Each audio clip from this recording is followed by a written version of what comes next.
Holistic progress card के ऊपर बहुत सारी चर्चा हो रही है, पर ये सवाल जानना जरूरी है कि ऐसा क्या हो जाएगा इसके आने के बाद जो अब तक असेसमेंट प्रोसेसेस में नहीं हुआ, वो भी खास तौर पर फाउंडेशनल स्टेजेस के अंदर।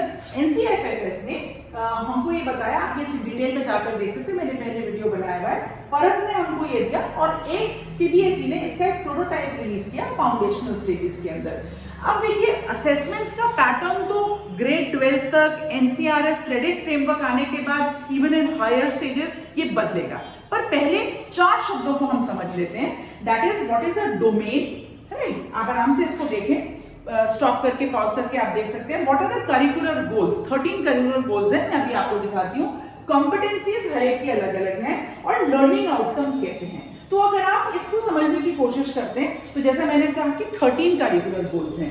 अब यहाँ पर ये देखिए कि 6 डोमेन्स हैं, physical development, socio emotional, cognitive, language, aesthetic और पॉजिटिव हैबिट्स, राइट? और हर एक के साथ ये करिकुलर गोल्स जुड़े हुए हैं। आगे आप समझने की कोशिश करें कि हर डोमेन के साथ एज अप्रोप्रिएट कॉम्पिटेंसी है और इसके लर्निंग आउटकम्स हैं, जो टीचर को through out round the year ध्यान रखना है असेसमेंट्स करते हुए। तो assessment is not one type और एग्जाम या कोई ऐसा इवैल्यूएशन करके फिर उसका असेसमेंट देना हमारा पर्पस नहीं है। हमारा पर्पस है अलग अलग चेकलिस्ट के साथ पोर्टफोलियोज बनाकर, आर्टिफैक्ट्स जो बच्चे बना रहे हैं, इंटरैक्टिव जो हो रहे हैं, ओरल सबमिशंस जो बच्चे कर रहे हैं, ये सारी चीजों में एक टीचर को ध्यान रखना है। अब एक एनईपी मैंडेट के हिसाब से गोल्स पढ़ लेते हैं।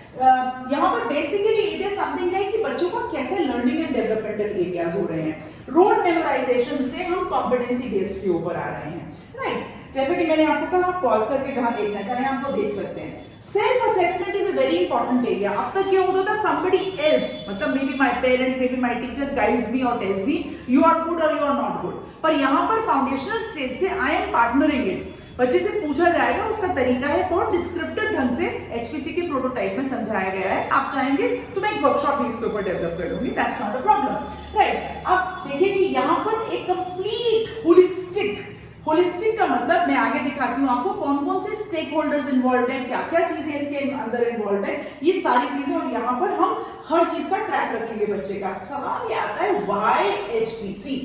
देखिए, मार्क्स या ग्रेड से उस वक्त बच्चे ने जो अटेम्प्ट किया उसका पता चलता है, बाकी मार्क्स या ग्रेड्स कोई बच्चे के असेसमेंट तो दे नहीं सकते। So that is why parents और टीचर्स को क्या चाहिए था रिपोर्ट कार्ड के अंदर, what is the progress of my child में क्या जवाब वो चाह रहे थे, उसी का उत्तर ढूंढने की कोशिश करिए एचपीसी में, राइट? और ये बहुत ही डायनेमिक प्रोसेस है, पूरे साल लगातार चलने वाला है, बहुत ही प्रोग्रेशन में है। सो रिपोर्ट पुलिस देती है रिपोर्ट या ऐसी जगह होती थी, हमने उसको प्रोग्रेस प्रोडक्टिव बना दिया ज्यादा करने के लिए, राइट? और जो परफॉर्मेंस है कॉन्वर्सेशन लगातार चल रहा है, the child is also part of it. अगला मतलब यहाँ पर है it's a pedagogical tool, teaching learning process, so it's an ongoing process, right? अच्छा, अब ये चारों चीजें, बच्चा खुद भी इन्वॉल्व है इसके अंदर, उसके पेयर्स भी इन्वॉल्व है, वो भी देख रहा है कि मेरे साथ क्या, अब तक बोलते थे ना, देखो तुम्हारे बराबर वाला तो कितना अच्छा कर रहा है, तुम क्यों नहीं कर रहे हो? So they are part of it. And parents and teachers, क्या किसको करना होगा ये भी बहुत डिफाइंड है और काफी इसके अंदर सपोर्टिव सिस्टम, पूरा का पूरा सिस्टम बन रहा है। अब basically assessment as assessment of assessment for, इन चीजों का हमको ध्यान रखना है जब हम एचपीसी बना रहे हैं, right? And it is very important कि हम सेलिब्रेट करें कि जो बच्चा सारी चीजें सीख रहे हैं, राइट? इट्स नॉट लाइक कि उन्होंने एकेडमिक्स नहीं सीखी या उसको टेबल्स नहीं आए या उसको लिखना नहीं आया या विद इन द लाइन लिखना नहीं आया और हम उसको असेस करके देते, that's not an assessment, right? That's a very judgmental thing, right? अच्छा, अब ये वाला पॉइंट देखिए, आपने सुना होगा ना, पाप से घृणा करो पापी से नहीं, तो इसी तरीके से मैं ये बोलती हूँ, assess the task and not the learner. अब तक हम मार्क्स के बेसिस पर लर्नर्स को लेबल कर देते हैं, ये अच्छे बच्चे, ये अच्छे बच्चे नहीं। अच्छा क्यों? क्योंकि उसके मार्क्स अच्छे आ गए, तो दिस इज नॉट राइट। मतलब अच्छा और बुरा हम बच्चों को मार्क्स के साथ कैसे कर सकते हैं? उसके अंदर तो बहुत सारा स्किल सेट है, और कितना ही अच्छा हो कि बच्चों का प्रोग्रेस होते होते पेरेंट्स को ये पता चल जाए, टीचर्स को ये पता चल जाए कि इन फ्यूचर बच्चे क्या सीखना चाह रहे हैं या कौन से स्ट्रॉन्ग एरियाज हैं जो उनके स्किल सेट्स आगे जाकर बन सकते हैं, ताकि जब वो प्रेपरेटरी स्टेज में जाए तो उसको भी साथ साथ ध्यान रखा जाए। और खास तौर पर जैसे ही वो ग्रेड 6 में पहुंचे तो वोकेशनल एजुकेशन का वो एरिया उनके लिए स्ट्रॉन्ग होता पता चला जाए। तो एक एंटरप्रेन्योरियल माइंडसेट के ऊपर जो बात है ना, that is why it is. अब हमने ये आगे देखा कि खैर इसके ऊपर मैं और भी चर्चा कर लूंगी, बट 3 सेक्शंस हैं उसके अंदर, जहां पर डेवलपमेंटल गोल्स एंड कॉम्पिटेंसीज की बात है, फिर पेरेंट्स फीडबैक है और पोर्टफोलियो। अगर आप इसको देखें थोड़े ध्यान से, ये पूरा एक फॉर्मेट दिया हुआ है, कंटिन्यूअस असेसमेंट है इसके अंदर, right, and age and grade wise है। अब आप यहाँ पर देखेंगे कि 3 चीजें, बिगिनर, प्रोग्रेसिव एंड प्रोफिशिएंट। मैंने बहुत बार देखा है छोटे छोटे बच्चों का असेसमेंट लेकर हम ये कहते हैं कि this is what you have gain, 25 marks, 40 marks, 50 marks, 80 marks. भाई जब वो दिस इज इनपुट का टाइम है, प्रोसेसिंग तो बाद में होगी ना, तो कि मार्क्स से बच्चे का क्या ले देना। You have to come first, that's okay, but why first? Even a second person is very good, और लास्ट में जो बच्चा आ रहा है कि वो अच्छा नहीं है, डेफिनेटली अच्छा है।